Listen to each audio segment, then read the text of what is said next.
All right, I will say good morning. Let us begin. Baruch Hashem, a great zechus to enter into our last week of Maseches Kesuvos.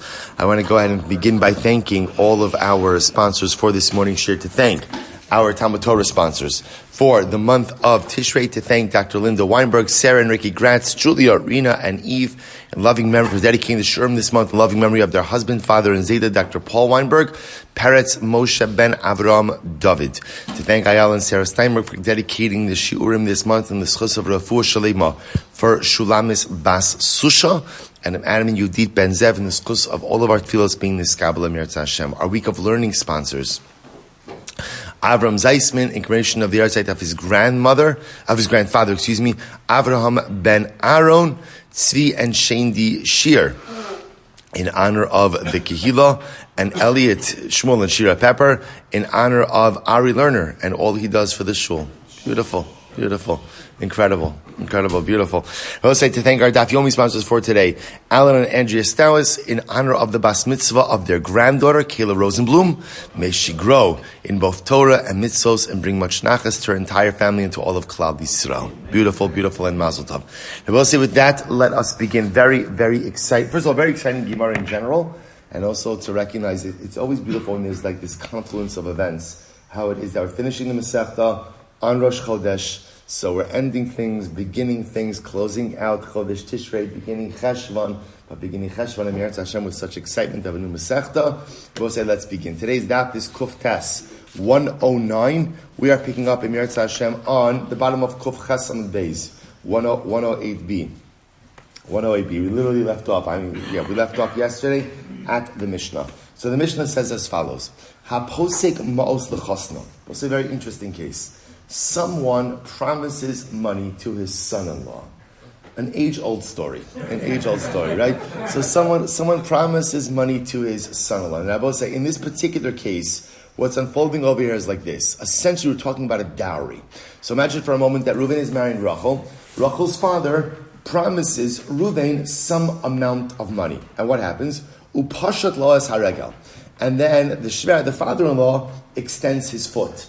So we'll say, what does it mean extends his foot? So again, extends his foot means the father-in-law doesn't pay. Father-in-law doesn't pay. So Rachel's father doesn't pay the dowry. Now look at Rashi just a moment. Pashat loas haragel. Lashon bizayonu va'amar noesh she'enu chash ledvarav tol tit sha'al gabi ragli. It's interesting. This Talmudic expression of extending your foot means essentially, I'm giving you nothing. Take the dirt that's on my shoe. Take the dirt. Now both sides. Now, in general, what this sounds like is the father-in-law is intentionally not giving his son-in-law the money. But the truth is, the case doesn't have to be set up that way. That's just the way that's the way the Mishnah is saying it. So, Poshalo Israel, here, take the dirt that's on my foot. I'm not giving you any money. Point over here is father-in-law promised money and now is not delivering. So we'll say now the problem we're in is what? Kiddushin has already taken place. So Reuven was already Mekadesh Rachel. Nisuin has not yet been done. Father-in-law indicates that whatever the situation is, he will not pay the money. What's the halacha? Top of Kuf Tes, Teishev ad shetalbin rosha. The Chachamim say, ultimately again, literally she has to sit there until her hair goes gray, which means she's stuck. Rachel's stuck. That, in other words, at this point in time, the control is in Reuven's hands, and either he can make a choice to marry her, right? Or ultimately just wait and do nothing until her father pays up. After all, again, there was an agreement. That was made. Rachel's father is not honoring the agreement. So again, Reuven will go into a holding pattern until his father-in-law pays the agreement. Admon says, Rachel could say to Reuven, Ilu ani pasakti la'atzmi, eshev ad shetal bin roshi. So Admon says like this, Rachel could say to Reuven, listen, if I, Rachel, was the one who promised you money, right? If I was the one who promised you money, then you could hold it over my head. Right? You could hold it over my head. Then you could essentially, hold me in this marriage until either I pay you or until I pay you. But again, achshav sha'aba pasak mani yichol lasos okinos o pitor. But she says, what do you want from me? My father promised you this. So you're going to hold me accountable for, you're going to punish me for my father's actions. So Reuven, either marry me, right, nisuin, or divorce me. or divorce me. So Rabbi say, so Rabbi Gamliel says, I think Admon is correct. So therefore Rabbi say, fundamental machlokas. Once again, just to reframe the case. So Rachel's going to get married to Reuven. Rachel's father promises Reuven $10,000. Right? That's the nedunya. That's the dowry. Reuven does kiddushin. Now, father-in-law says, I'm not giving you. I can't give you. I won't give you. Whatever it is. The point is, he's not giving. So now the Chachamim say, Reuven has every right to essentially hold Rachel in this marriage until her father decides to pay. And ultimately, if he doesn't pay, so then Rachel is going to grow old in a state of kiddushin. Admon says, that's not right. Right? Ultimately, again, I will say about it, even the Chachamim are not necessarily saying it's right. The Chachamim are just saying it's legal. In other words, this is technically a legal recourse that he has to force his father-in-law's hand. So Rachel says Admon says that Rachel could say to her husband, that's not right. I didn't enter into this agreement with you. My father did. Why are you punishing me for the default of my father? Listen, don't keep me in limbo. Either marry me or divorce me. Rabbi Yochanan ben Zakkai, I think the halacha follows Admon. Beautiful, let's go. So Masnisin Deloki Aitana. Our Mishnah does not reflect the view of the following Tana. We'll say which Tana. We learned in a brayse, a fascinating case. This Sanya, Rabbi Yossi, Rabbi Huda, Lo nechleku Admon v'chachamim ala posek ma'os lechasno. Upashat lo asaregel, sheyachol lichisha tamar abba pasak alai, ma ani yechola lasos. Shabbos is very interesting. A different twist over here. In this brayse, they're quoting the same case. But in this case, Rabbi Yossi, Rabbi Huda posits that everyone agrees in a case where the father defaulted on the agreement he made that Reuven can't hold Rachel hostage in this marriage. That Rachel has every right to say, I didn't default. Either marry me or divorce me, but don't keep me in this state. Sa'aman nechleku. So wherein lies the machlokes Chachamim and Admon? Al shepaske hi al atzma. They both say in the Braisa's version, when the father defaulted, everyone agrees that Reuven can't hold Rachel. But I just feel the need to say this explicitly. Everyone is going to agree that on a conceptual level, a man should never hold his wife in a marriage. Right? That's never something that Chazal want. You know why HaKadosh Baruch Hu created the system of gittin in a way which seems to give the husband much more power, sometimes even absolute power? I don't know. That's a question that you're going to each ask. I have to ask Kadosh Baruch Hu that question after 120. Or when Eliyahu Navi will come, and will explain to us why the halachos of gittin seem to really be heavily slanted to give the man the power. But again, this is a legal discussion. So legal discussions sometimes do not enter into the arena of what is right. We all know this. We teach this to our kids. Just because something is mutter, right? Just because it's permissible, does not mean it should be done. So again, we're talking about what's permissible, right? So Chachamim say again, it's permissible for him to use the marriage as leverage to go ahead and extract money from his father. It's legal. It's legal. Is it right? Of course it's not right. Of course it's not right. Okay, so it's just important to understand that, which I know everyone does, but sometimes it's just important.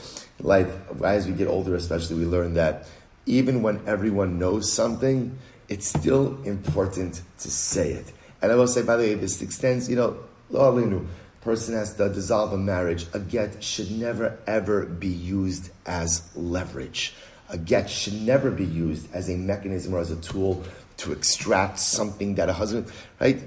It's not what Chazal, it's not what Kadosh Baruch Hu wants. It's not what Chazal wants. And the truth is, nothing good ever comes from hurting another human being, and nothing good ever comes by using halacha as a means of extortion. Okay, but back to our Gemara over here. Do you want to say so again? So the Maisa, the Brisa has a different view on this, right? So in the Brisa's version, the Chachamim and Admon both agree that halacha l'maisa, where it was the father who made the financial arrangement with Reuven, and now the father defaults, again, default doesn't pay whatever it is. So everyone agrees, according to Rabbi Yehuda, that halacha l'maisa, Rachel says to Reuven, either marry me or divorce me. but you cannot keep me in this limbo state. So what's the machlokes? What's the machlokes? Al shepaskehi alatzma. What happens if Rachel promised Reuven money? Right? So before they do Kiddushin, Rachel says to Reuven, listen, be mekadesh me, and if you're mekadesh me, I'm going to give you $10,000. Okay, so now what happens? Reuven's mekadesh Rachel, and then what happens? Rachel doesn't pay. Won't pay, can't pay, doesn't pay. So I'll say, so now watch this. Shacham decham say teishiv achetal ben rosha. The chachamim say, listen, Rachel, you made a promise, you honored your commitment. Reuven is not mechuyev to do nisuin with you until you figure this out. So we can go into a holding pattern over here until you, Rachel, figure out how to satisfy the obligation you entered into. Admon says, Yechol isha tomar kis. Listen to this. Admon says, so what can she say in this case? This is great. Yechol isha tomar kisvura ani sha'aba no saying. She says, no. When I said I'm going to give you $10,000, I figured the same bank that has been bankrolling my life up until this point in time, right? It's incredible. No credit limits, right? No pre-qualifications, nothing. I figured the same bank that was taking care of me my entire life is going to take care of me now. So she said, I know I said that I was going to pay you. But again, I automatically assumed that it was my father who was going to go ahead and pay for this in the dunya.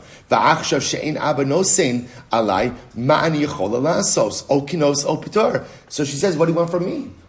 I guess, in other words, what Rachel says, according to Amon, is, I'm not purposely being difficult over here. I never had the money to back up this promise, right?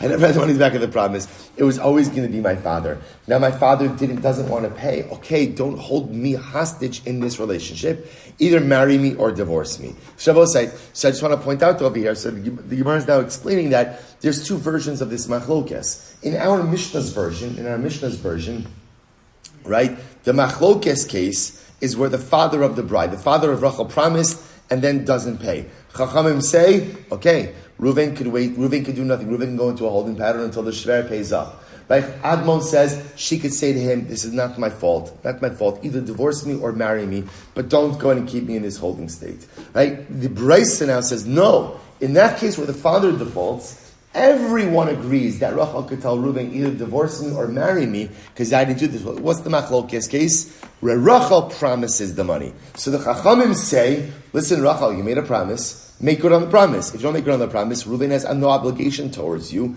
We go into a holding pattern. Admon says, no. When Rachel says, I made the promise, it was really my father. I was relying on my father. So ultimately, don't hold it against me. Either marry me or divorce me. Incredible. Rabbi Gamliel says, and therefore we'll say in the Brisa also, Rabbi Gamliel roa ani es tivrei Admon. Again in the Brisa, you have Rabbi Gamliel agreeing with Admon. So Tana, so let's analyze this. When is this so? Says the Gemara. Bigdola. Aval biktana kofin.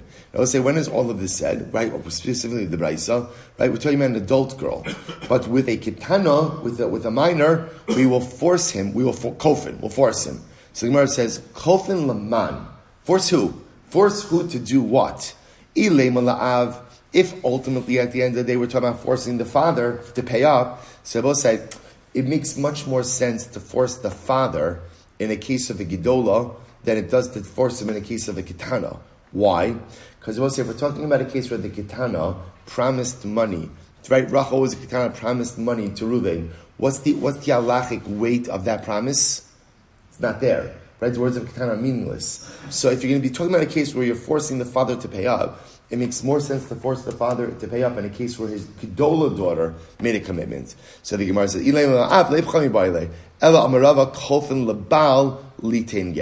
Rather, Rava says, no. What it means is we force the husband to give a get. So I will say, halacha we're talking about a case of a kitana. So because the words of a kitana and the commitment of a kitana ultimately again are not binding, therefore halacha l'maisa in the case of a kitana will force the husband to give a get. We'll see how that plays out in the Rambam in just a little bit. So we'll say let's finish this piece out and then we'll go back to the Rambam. So listen to this. So Amar Reb Yitzchak ben Elazar Moshe de Chizkiah. Kol makom shar Gamliel ro ani es tivrei Admon. So they'll say now we're going back to the Mishnah. any time that you find that Rabbi Gamliel says, right, any place where we find Rabbi Gamliel said the halacha follows Admon, halacha kamoso. The halacha indeed follows him. Amalei Rav Rav Nachman, afila bebraisa. Is that true even in the Brisa or just in the Mishnah? In other words, now we're saying whenever Rabbi Gamliel says the halacha follows Admon, the halacha follows Admon. So is that true just in a Mishnah or in the Brisa as well? Amalei mi kamina b'Mishnah. Did I say just in a Mishnah? Listen to what I'm saying. I said any place. Any place means what? A Mishnah or a Brisa. Any time Rabbi Gamliel says the halacha follows Admon, the halacha follows Admon. Incredible. Am Rabbi Yirmiyah, Beis Dvarim Sh'amar Chanan halacha ki yotzei bo. Right? Ultimately, and so listen to this. So now, Rabbi Zayda said in Rabbi Yirmiyah, in the two situations, ultimately again, where Beis Dvarim Sh'amar Chanan ki yotzei bo, right? Rabbi Yochanan ben Zakkai said that the halacha follows Chanan. The halacha follows Chanan. Shiva Dvarim Sh'amar Admon ein halacha ki yotzei bo. But ultimately, again, the 7 cases where Admon said the halacha, and Rabbi Gamliel said that the halacha is like Admon, the halacha does not follow Admon. So my kamar, what does this mean? Ilay mahachi kamar, shnei dvarim sh'amar Chanan halacha kimoso uki yotzei bo. So we'll say maybe it means like this: the two halachas that Chanan brought down, and ultimately again ki yotzei bo, those who paskin like Chanan, the halacha follows them. The shiva dvarim sh'amar Admon ein halacha kimoso v'lo ki yotzei bo. But the 7 cases that are brought down in the name of Admon, the halacha neither follows Admon, nor like the ones who paskind like Admon. Avram Rabbi Yitzchak ben Elazar mishmei dechizkiah, komakom shama Rabbi Gamliel roani es divrei Admon halacha kimoso. But we just said before, that any time that Rabbi Gamliel said, I see the words of Admon to be correct, that the halacha follows Rabbi Gamliel, in other words, halacha follows Admon, and those who pass like him. That's what it means to say. Shnei dvarim sh'amar Chanan halacha kimosa ki yotzei bo. In the 2 situations where Chanan said halachas, the halacha follows him, and those who paskin like him. First wide line Rabbi say, Shiva dvarim sh'amar Admon ein halacha ki yotzei bo. So we'll say, but the 7 cases where Admon brought down his halacha, the halacha does not follow him. So the Gemara says, ein halacha ki yotzei bo, or the halacha doesn't follow those who quote him. Ha-kimoso, halacha b'kulu. But it sounds like when it's just Admon by himself, that the halacha would follow him. Because we'll say, understand, in these cases, there's 2 things that's happening, right? In all of these Mishnayos. There is Admon stating halacha, and then you have like Rabbi Gamliel weighing in that the halacha follows Admon. That's the ki yotzei bo. The Gemara now is suggesting maybe there's a distinction between when Admon says the halacha himself versus when you have Rabbi Gamliel coming along and saying, oh, the halacha follows him. But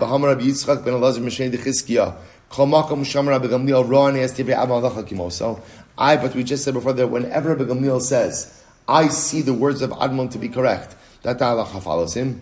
So the Gemara says, Amar in, lo Amar lo. That sounds like the halacha only follows Admon when Rabbi Gamliel voices his support. But if Rabbi Gamliel doesn't voice his support, then the halacha won't follow Admon. Halacha is what it means to say, Shnei dvarim sh'amar Chanan halacha kimoso ki yotzei bo. That's what it means to say. In the 2 situations, the 2 things that Chanan said, that the halacha in the 2 cases where Chanan quoted a halacha ki yotzei bo, others supported him, ultimately, again, halacha follows him. Shiva dvarim sh'amar Admon yesh mehen sh'halacha kimoso ki yotzei bo, v'yesh mehen she'ein halacha kimoso ela ki yotzei bo. So the Gemara says, but by Admon, there are some situations where halacha l'maisa, the halacha will follow him. Other times that the halacha will only follow him when he's quoted in the name of others. However, Gamliel, Admon, halacha kimoso inachlo. But I will say, any place Rabbi Gamliel says the halacha follows Admon, the halacha follows Admon, but not necessarily in the other cases of Admon. So we'll say, so the Gemara is essentially just trying to go back and forth, trying to figure out, do we find a principle that could apply to the rulings of Admon and Chanan? I will say, we're going to see that halacha l'maisa, there is no overarching principle. In fact, each of these cases are reckoned independently, as we're going to see in just a moment. So if Rabbi say, halacha l'maisa, let's close out this sugya. How do we pass over? So this is really a great case. Money's promised, and what happened? Money's not paid. Now, the only problem is, at the time of default, what's the status of the marriage? What's the status of the marriage? Kiddushin has already been done. So now we have a problem. So you're both saying, if you default before Kiddushin, fine. So then what? What? Don't get married, right? Everybody go home. That's it. The problem we have over here is the default happens after Kiddushin, before Nisuin. Furthermore, 2 cases of default. What are the 2 cases of default? Case A, father default. Case B, Rachel, daughter, wife default. We both say machlokes amon chachamim. Then there's a further machlokes, Mishnah and the Brisa as to when the machlokes applies. So I'll say, here we go. Rambam Paskins, Ilchos Ishos, Parak Chaf Gimel, Halacha Tes Zayin. I will say, I mentioned this before. Someone asked me a couple of weeks ago, why am I always quoting from the Rambam and not the Shulchan Aruch? So the truth is, I'm only quoting to you from the Rambam when the Shulchan Aruch Paskins the same way. But in general, the derech of the Rambam is that the Rambam's formulation of halacha is often much truer to the text of the Gemara. So I'm fine, when you're just trying to extrapolate halacha l'maisa from the Gemara, the lashon of the Rambam often tethers you to the sugya much more, whereas the Shulchan Aruch already is a distilled version of the halacha. So again, the bottom line, they say the same thing. But listen to what the Rambam says. Here we go. Great case. Haposek mos lachasno. So this is great. So here's how the Shulchan Aruch sets up the case, right? So what happens? Rachel's going to marry Reuben. Rachel's father, we'll call him Yaakov, right? Rachel's father commits to $10,000 to Rachel's husband, to Reuven. V'halach ha'av l'medina acheres. Conveniently, the father relocates to another country. So, I'm sorry? Country. Another place. He goes out, right? Yicholi hi lomer lebal, ani lo pasakti al atzmi, ma'ani yichol lasos, o kenos belon dunya, o patreni beget. So Shabbos says, number one, we paskin like Admon in the Mishnah. When it was the father who defaulted, Rachel says to her chassan, listen, I didn't make the agreement. Either divorce me or marry me. Right? But don't keep me in limbo. So we'll say that's halach l'mais number one, like Admon in the Mishnah. Aval, in paskihi alatzma, v'lo higia yada, harei zeh yosheves ad shetimtza ma shepaska o ad shetamos. So Rabbi say, interestingly enough, halach l'maisa, we do paskin like the chachamim in the Brisa's case.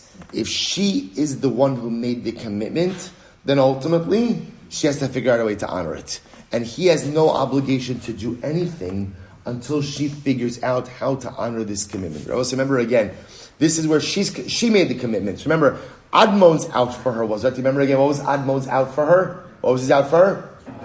I didn't promise. I know it was me, but I'm an extension of my father, right? In other words, so when I said I promise you to do my father, so the Rambam Paskins like the Chachamim in the Brisa's case, namely that when she makes the commitment, Rachel herself makes the commitment to Reuben and then defaults, Reuben can keep a holding pattern of Kiddushin until she comes up with the money, and ultimately again doesn't have to either marry her or divorce her. Could wait. Once again, I will say, this is the legal ruling.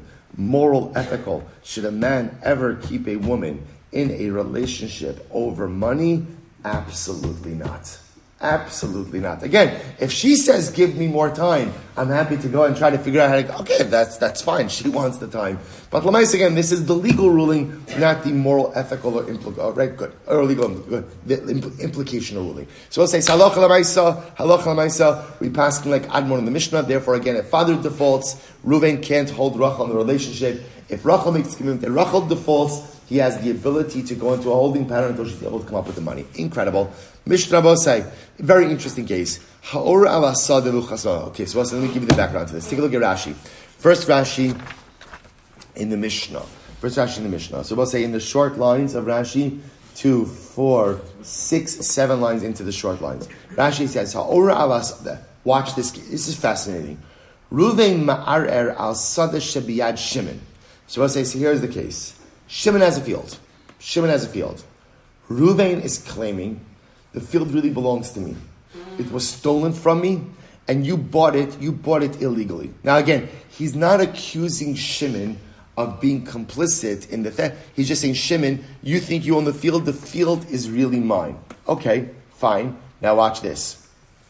Reuven ma'ara asada shebiyad Shimon, v'amar Levi shemachar lecha gazlu mimeni. Okay, so here's the case, right? You've got Reuven, Shimon, and Levi. Shimon is in current possession of a field that he bought from Levi. So Levi sold Shimon a field. Reuven says, Shimon, that field you have, that's my field. That's my field. Levi stole it from me and sold it to you. Okay, here's the wrinkle. The Mishnah says, V'chasim aleh. Chasim aleh means, we'll say, that when Levi sold the field to Shimon, they drew up a document, and one of the witnesses on the bill of sale is Reuven.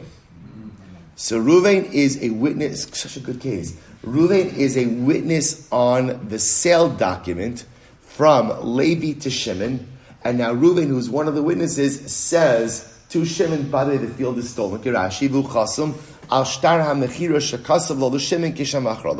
So I will say, so now obviously, we're like, what? What's going on over exactly? Right? So Reuven's claiming, he says, Shimon, the field you bought from Levi is really, Levi stole it from me and sold it to you. And now we look at the paperwork and we see that Reuven himself is one of the witnesses on the bill of sale from Levi to Shimon. So what's the halacha over here? Admon Omer, Amos says it's not a problem.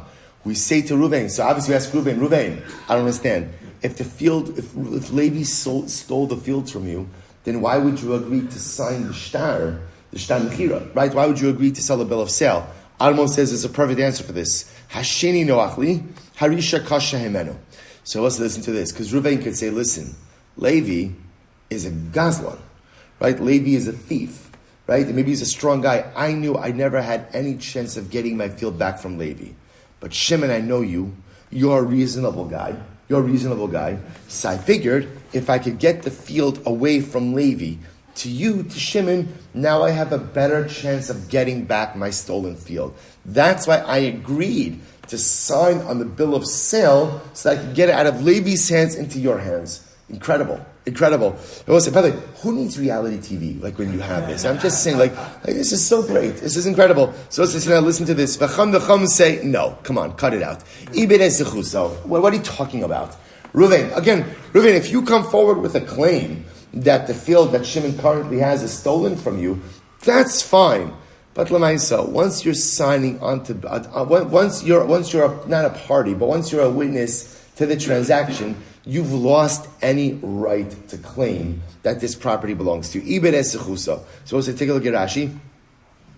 Rashi says, the whole of the chasam, hodesh she'ein lo esek bo. Because we'll say, essentially what the chacham says is like this. The act of signing on a document, in other words, the act of witnessing a document of sale, a sale transaction, is effectively saying what? This field has nothing to do with me. You're giving up any rights to the field. So there we'll say fundamental machlokes. On the flip side, asa siman la'acher. Sorry, not on the flip side. Asa siman la'acher. So we'll say, look at this case. Look at Rashi.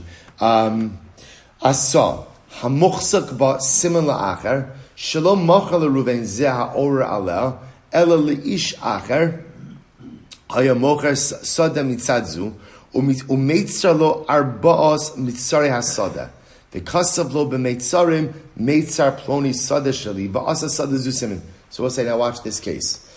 So now let's say for a moment that Reuven now, who owns the disputed field, right? Shimon, right? So Shimon owns the disputed field. So now, what does Shimon do? Shimon sells another piece of property, right? So let's say now, let's call the disputed field A, right? So same case, right? Reuven bought the field from, Shimon bought the fields from Levi, right? Then there's Reuven. Reuven, of course, is claiming that Levi stole the fields from him and now sold it to Reuven. Good. Sold it to Shimon. I'm sorry. One more time. I'm going to get this right this time. So we'll say, so again, remember, Levi sells a field to Shimon, right? In the back of all of this, you have Reuven claiming that Levi really sold that field to him. And now, right, stole. Last time, right? Levi sells a field to Shimon. Good, beautiful. Reuven now is claiming that the field that Shimon bought from Levi was stolen from him by Levi. Okay? So that was case one. And case one is where it turns out that Reuven himself is an aid on the bill of sale from Levi to Shimon. Okay, so now what do we do with that? So again, according to Admon, Chachamim say, that's it. Reuven, you've lost any claim. You signed on the shtar. You've lost any claim. Admon says, no, there's still another claim. He could claim, Reuven could claim, it's easier for me to get the field back from Shimon than it was from Levi. Fine. Case 2 is Shimon is selling a field. So let's call disputed field is field A. Shimon is selling field B. Field B. It's fine, no problem. So I will say, often the way when you would sell a field, if it was a field that was next to other fields, the way you would identify the field that you were selling is by identifying the other fields all around it, right? I'm selling you field A, field B, that is bordered by fields A, D, E. Okay, so now in this case over here, Shimon is selling field B. But in the document of sale, he makes reference, he says field B borders on my other field, field A. Field A. So in this case, field A is being used as a demarcation point, as a border. So, right, field A, the disputed field is not being sold at all.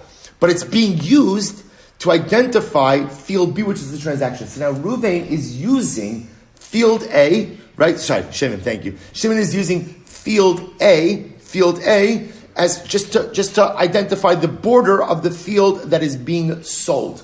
Now, I will say, Reuven is signing on this document also.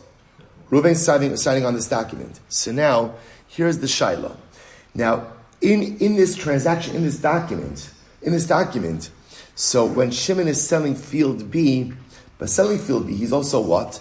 So to speak, solidifying his ownership over field A, because he's using field A to identify one of the borders of field B.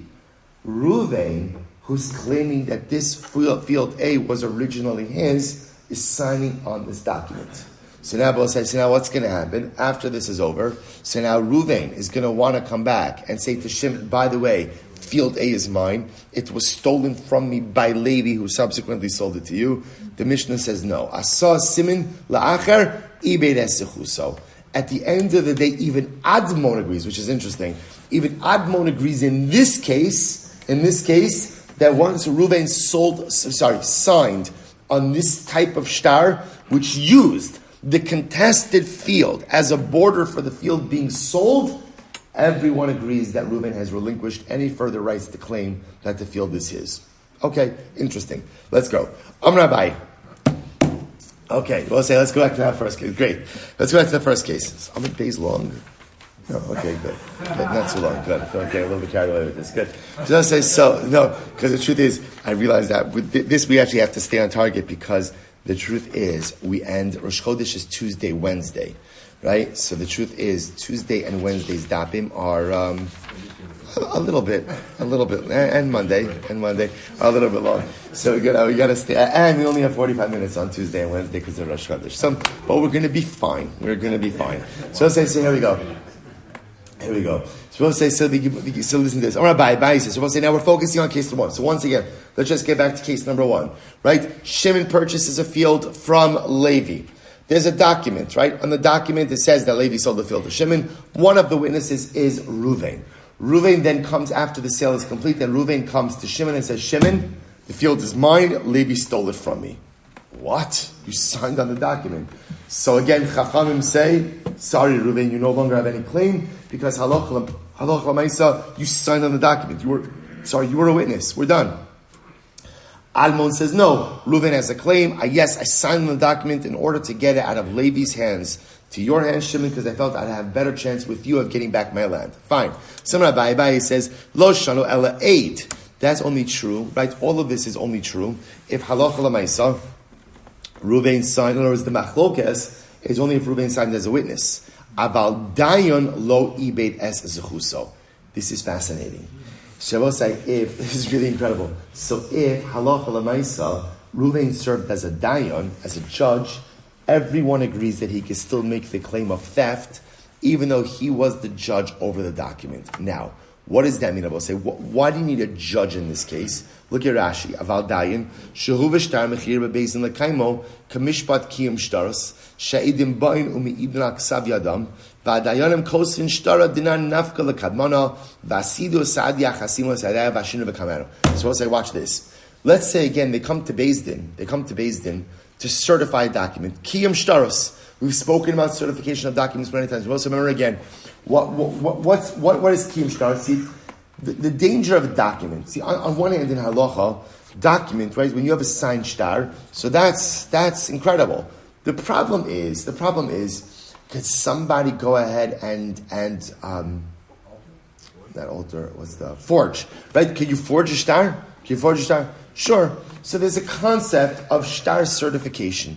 We call it kiyum shtaros. What's the process of kiyum shtaros? You bring your shtar to Beis Din, right? The Beis Din takes a look at it. The Beis Din brings in testimony or brings in the witnesses to certify that is that is their signature. We write a little handpick, right? We write a little either on the document itself or an attached document, and done. The shtar is certified. So the rest is incredible. So Abaye suggests like this: the machlokes Admon and the Chachamim in the first case of the Mishnah is only where Reuven signed as a witness on the transaction.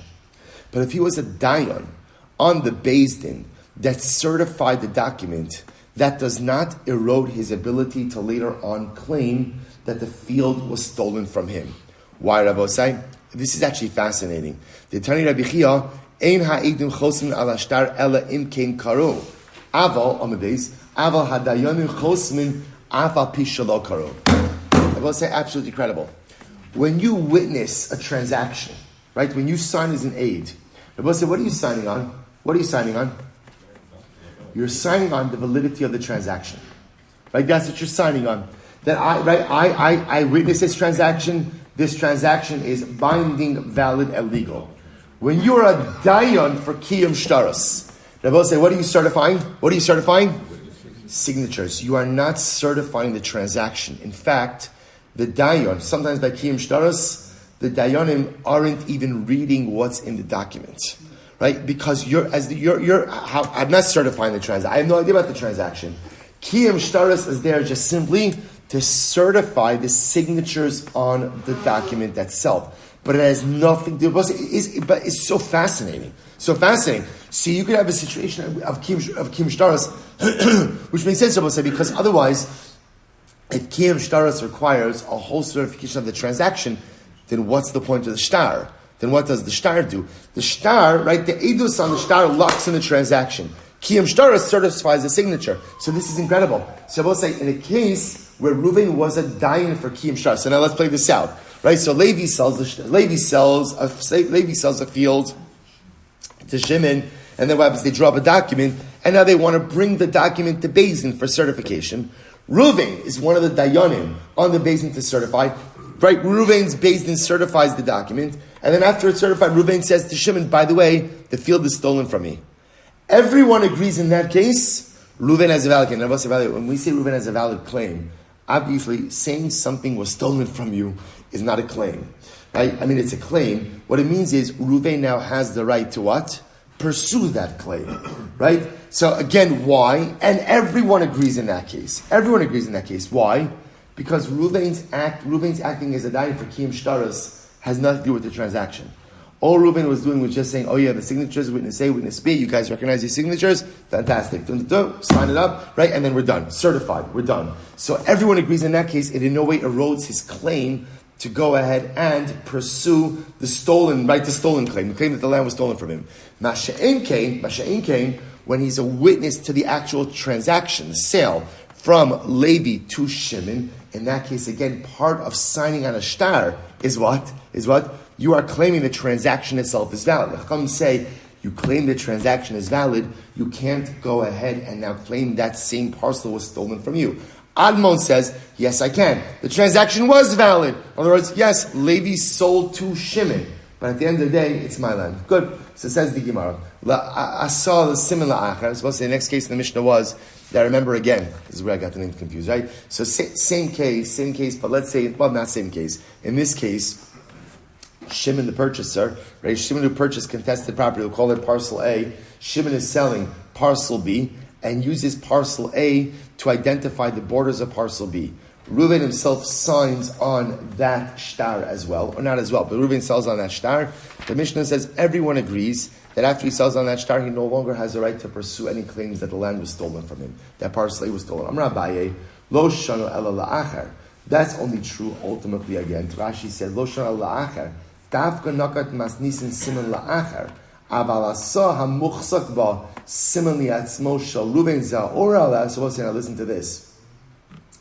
That's only true when what? When Shimon is selling the parcel to someone else. What happens if Shimon is selling the parcel to Ruvain himself? Shimon is selling parcel B to Ruvain. And that happens to be in that sale, Shimon uses parcel A, which is the contested property, as a border identification. Then ultimately in that case, even though Ruvain, right, was lo ibed zechus, Ruvain did not go ahead and lose out on his ability to reclaim parcel A. Why? The Amar idla avdile haki, because he would say, if I would not agree to this, lo haba mazbin le nihili, then ultimately again Shimon would not sell me the property. In other words, I will say the concern over here is that if Shimon knows that Ruvain is going to be claiming parcel A, he's going to be reticent to what? Sell him parcel B. So Ruvain wants to buy parcel B. If I lodge my complaint now, then Lamais, I'm not going to get parcel B, and certainly again leaving aside parcel A. So the Gemara says, "My islecha." So what could Ruvain have done? So maybe he could have said, maybe what Ruvain could have done is what? Before he purchases parcel B from Shimon, pull aside the witness to say, witnesses, listen, I just want to tell you guys, I'm purchasing parcel B from Shimon. In a transaction, Shimon is saying that parcel B, right, borders on Shimon's other parcel A. Guys, I just want to tell you, Ruvain saying this to the witness is kind of like a sidebar. So I'll tell you guys, parcel A is really mine also. It's really mine also. It was stolen from me. I'm not saying anything now because I want to lock down this transaction. Maybe that's what he should say. Make a modah, machol, right? Let him go. So Gemara says, yeah, that'll work really well. Chavra islay, the chavra islay. This is a great line. Your friend has a friend, and the friend of your friend has a friend. Which I will say is another way of saying, don't rely on anyone's confidentiality. Right? So Lamais, again, if Ruvain says something, so to speak, in confidence to the witnesses, they're going to say something, and what's going to happen? It's going to cause the whole transaction about parcel B to fall into jeopardy. Good. So the Gemara says as follows. So Chav Islay, Hahu Dasa Siman La'achar. So we'll say, so now listen to this. In this case, so we'll say so the case over here is, so let's go back. So we'll say, so this is just a unique case over here. So remember, let's go back. The Mishnah said that in a case where Ruvain is now signs on a shtar, right, is a witness to a document where Shimon is selling parcel B to another party, but in parcel B, he's using parcel A, the contested parcel, as one of the borders. And Ruvain signs on that document. Ruvain gives up his right to any more claim parcel A.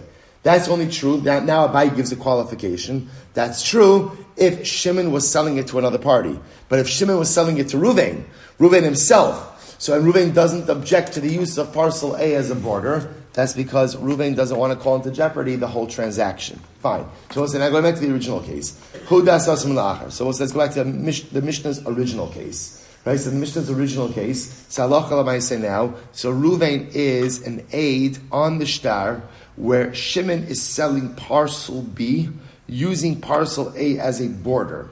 So what happens? So we'll say after the transaction happens, now what happens?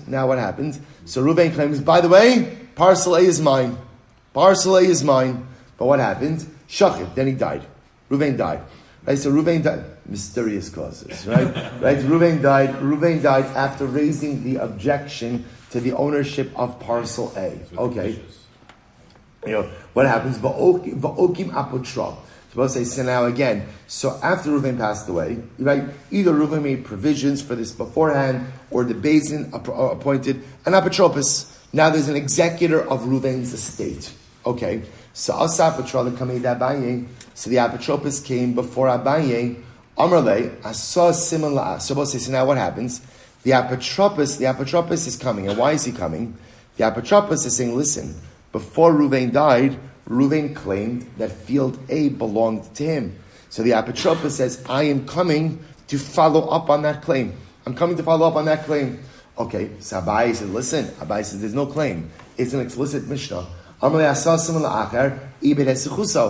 already learned this case. Reuven signed onto this document where Shimon used field A as a border identification for field B. And the Mishnah says once you do that, you go ahead and you relinquish all of your rights. Nothing more to talk about.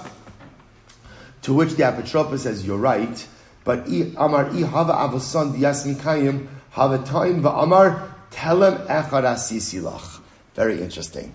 So the apotropos says, if Reuven was still alive, what Reuven would say was, yes, I agreed, I signed on a document where Reuven used field A as a border to field B, but really the only thing I was agreeing to was that perhaps Shimon owns a narrow strip of field A.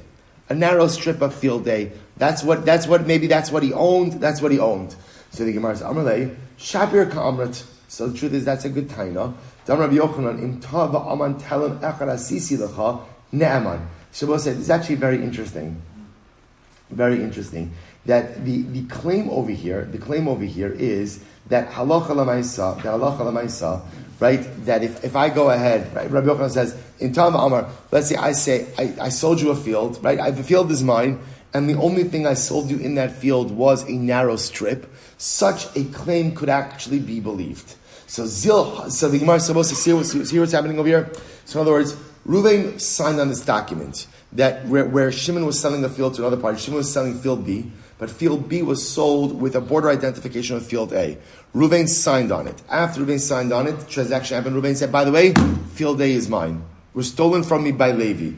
After that, Reuven dies. Apotropos comes along and tries to settling up the affairs of the state. They come to Abaye, and Apotropos says, listen, Reuven claimed the stolen field was his. Abaye says, that's fine. Field A was his. Abaye says, that's fine, but it's a Mishnah.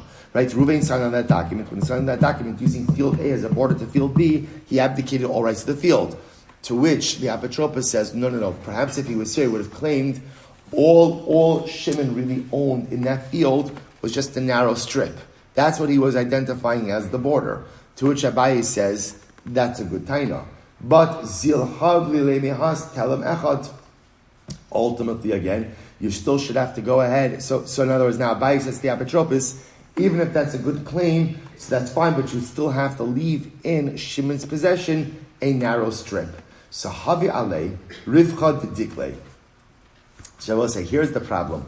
On the narrow strip, there was a line of palm trees, which made that narrow border strip pretty valuable. So the Gemara says, so Amar avun dias mikayim havatoin va'amar chazarti v'lakachti imenu. This is great. So it's good apotropos, by the way. The apotropos says if Reuven was alive, he could claim, while it's true that I sold that border strip back to Shimon, I then subsequently repurchased it from him. Abaye says the truth is good gesagt. He's saying good. Rabbi Yochanan. So we'll say if ultimately again Reuven were to claim I sold it but then I repurchased it, you believe. And we'll say the reason that is because this is Rashi says pesha asar hua pesha hitir. In other words, we'll say the case over here is as follows. Look at Rashi Ne'aman. Here's the case, just to get the case in its totality. Ne'aman da pesha asar pesha hitir the me'achar sheish edim shaisa shalo. See, I will say the case over here is where, remember, Levi sold the field to Shimon. Reuven, right, and then again, it gets more complicated. But now what happens? So now you have Reuven, now you have Shimon. Let's just bring it all together. Here we go. Let's bring it all together. You have, right, Levi selling the field to Shimon, field A. Okay, fine. Now what happens? Shimon sells field B to another party.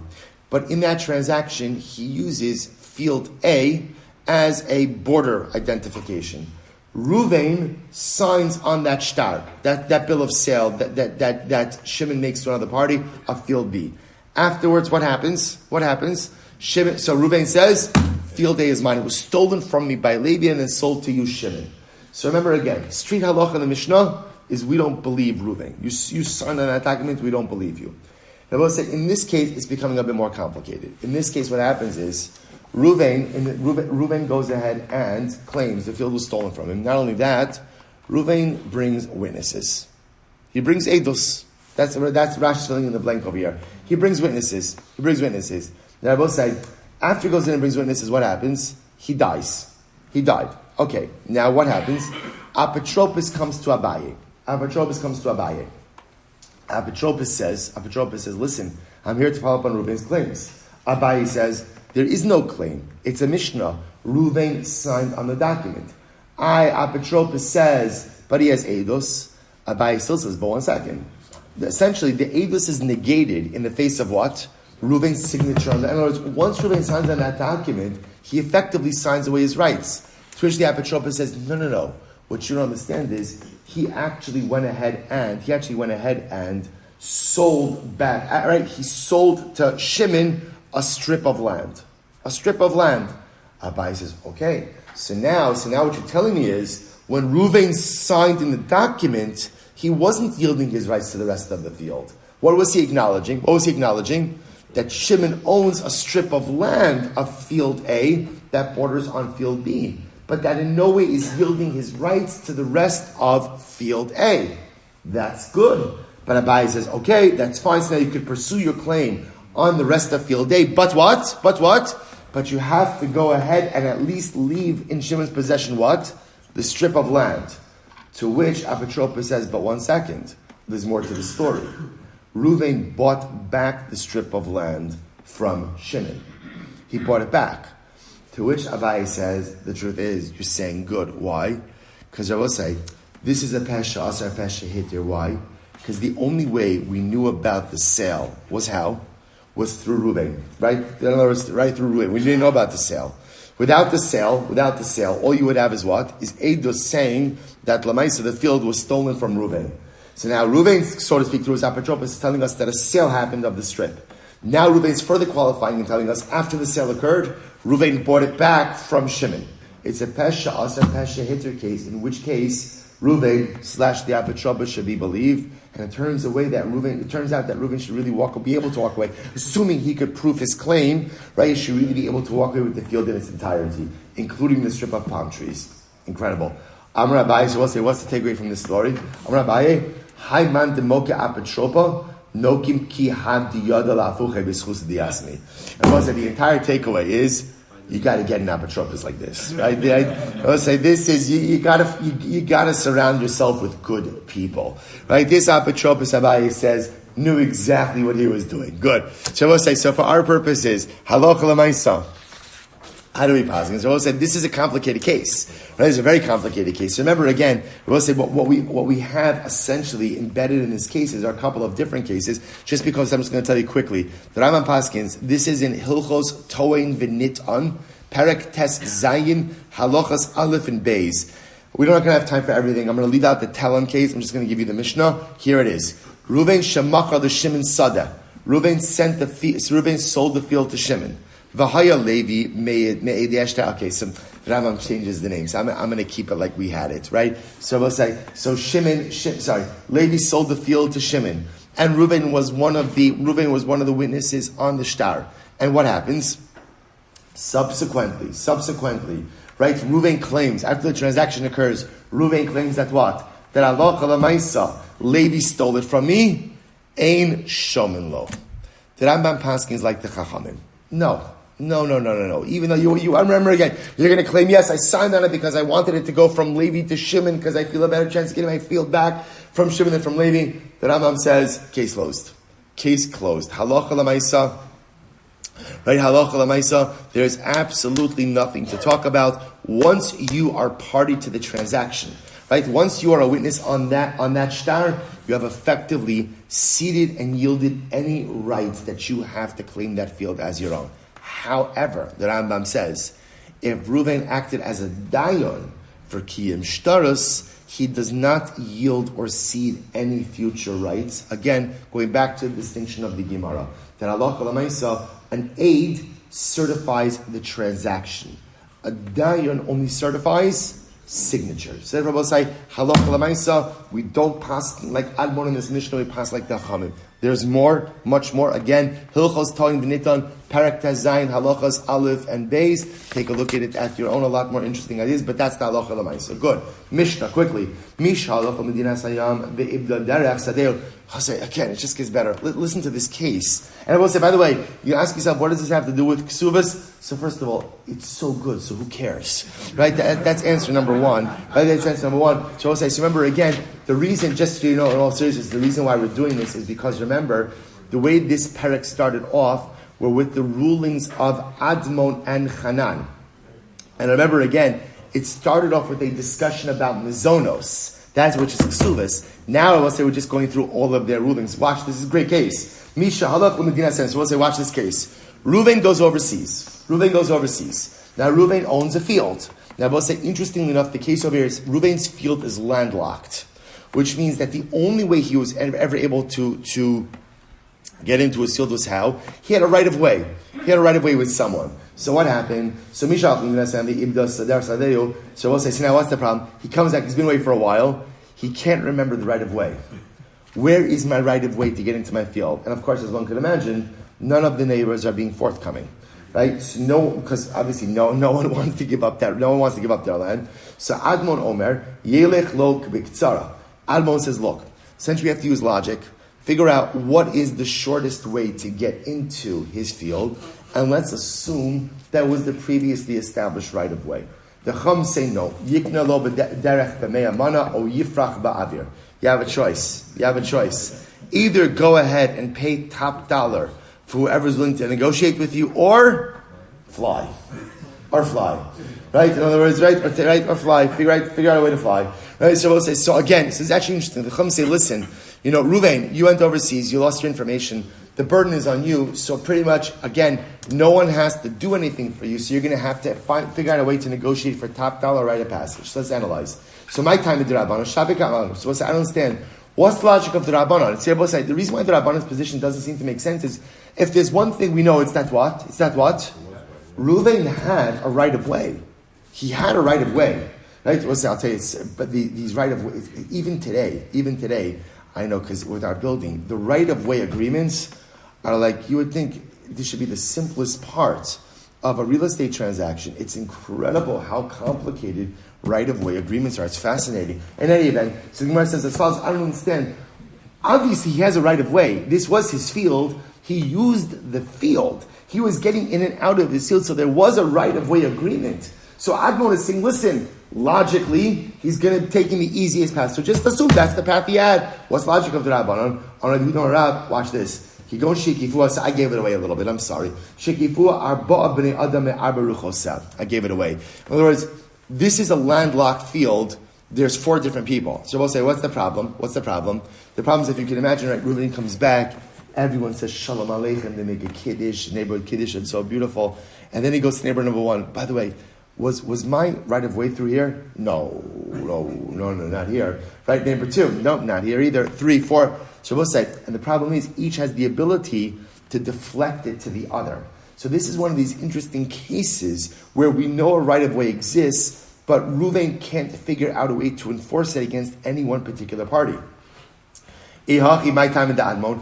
If that's the case, then again, why does Admon say that Reuven could seemingly seize the shortest right of way? To the Gemara's Amarava, very quickly, Ba'arba da'asum mikoach arba. So Ba'arba da'asum mikoach chad, kuli amalo pligi dematzi madchili. So let's listen to this.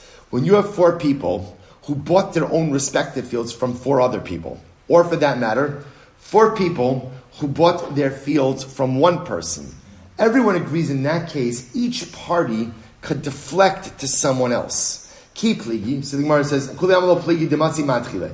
So where does machlokes come? Let's listen to this. So watch this. Let's say now all 4 fields, all 4 of the landlocked fields, we're called the landlocking fields, are all owned by 1 person, right? So you've got Reuven in the middle, and all 4 of the surrounding fields are owned by 1 person. Rabbi say who what? Bought it from 4 individual owners. So in this case over here, we'll call him Shimon. Shimon now owns the 4 fields which surround Reuven's field. But Shimon bought it from 4 independent people. Watch this. So Admon says, listen, Reuven could go up to Shimon and say, Shimon, give me a right of way. You know that I own a right of way we could figure out what. But you owe. I own it. So give it to me. So let's listen to this. Rabbanan say, listen to this. Shimon could say to Reuven like this: Ish shatakta shatakt. If you're going to be quiet, be quiet. V'ila, if you're going to make problems for me, madrina shalom arayu v'lo matzi lishtoye. So let's listen to this. Shimon could say to Reuven, here's the deal. If you want to negotiate, we can negotiate. If you're going to make problems, I'm going to return the land to the previous 4 owners. It's going to be owned by 4 independent people, and therefore, what Rabbi say, Reuven, you'll never be able to get your right of way. Why? Because each of them could deflect you to the other. So if you want to negotiate, we could negotiate. But if you're going to claim magiali, right, something's owed to me, I'll simply go ahead and return the land, and then you'll be stuck forever. Incredible. So the Gemara says, I'm sorry. How who damarlu? I'll say quickly. We'll finish off the sugya. Who damarlu? How a guy says who damarlu dikla libras. So let's listen to this. A guy, Reuven, is about to die. Right before he dies, he says, "I want my daughter to inherit a palm tree." So he's giving a palm tree to his daughter. Azal yasmi plug lenachase. Reuven dies, and the sons went ahead and divided up the estate, but didn't give the palm tree to the daughter. Right? So Rabbi Yosef Lamemar, Hainu Masnisin. So Rabbi Yosef wanted to say Lamaisa again. This is the same thing as the Mishnah. Why? What could happen? The daughter now wants to go ahead and come to collect her palm tree, right? And each son could say what? Each one could say what? No, not from my portion, from his portion, from his portion, from his portion. It's not a good comparison. So listen to this. Here's the difference. So in the case of the right of way really only does exist on one field. When it comes to the daughter's right to a palm tree, that is a right that devolves upon all of their inheritance portions. So therefore, my takanayu, what should we do? What they should do is give her a palm tree, and then redivide the estate minus the palm tree. That's what should happen. Okay, I'll say very quickly. I'm sorry, just give me literally 1 more minute, then we're going to stop. Hu da'amalu, tikla lebras. Actually, no, we'll stop over here for today. We'll just pick up with this very last piece of Yudit Ben Zev before the minute. I tried. I think. Okay. We'll say shkoyach. Again, great week ahead of us. Emir Hashem, shkoyach.